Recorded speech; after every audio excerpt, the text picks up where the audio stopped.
صحیح بخاری حدیث نمبر 7375، ام المؤمنین عائشہ صدیقہ سلام اللہ علیہا رضی اللہ تعالی عنہا بیان فرماتی ہیں کہ نبی کریم صلی اللہ علیہ وسلم نے ایک شخص کو ایک لشکر کا امیر مقرر کر کے روانہ کیا، اور وہ اپنے لشکر میں جب بھی نماز پڑھاتے تو اپنی قرات کا اختتام سورۃ اخلاص پہ کرتے۔ جب یہ لشکر واپس آیا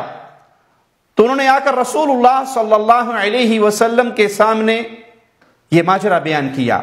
تو پیارے نبی جناب محمد الرسول اللہ صلی اللہ علیہ وسلم نے فرمایا سلوہ لأی شیء یصنع ذلک، اس سے پوچھو کہ یہ ایسا کیوں کرتا رہا۔ تو جب اس سے پوچھا گیا اس نے کہا اس صورت میں رحمان اور رحیم مولا کی صفات بیان ہوئی ہیں، اور مجھے اس صورت سے بہت پیار ہے، اللہ کی توحید کا بیان ہے، رب کی صفات کا بیان ہے۔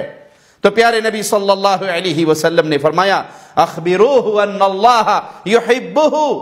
یہ اللہ کی توحید سے محبت کرنے والا، یہ سورۃ اخلاص سے محبت کرنے والا، اللہ کی صفات سے محبت کرنے والا، اس کو خبر دو کہ اب اللہ اس سے محبت کرتا ہے۔ تو ہم اللہ کی صفات پر ایمان لاتے ہیں جیسے رب کے کلام میں بیان ہوئی اور جیسے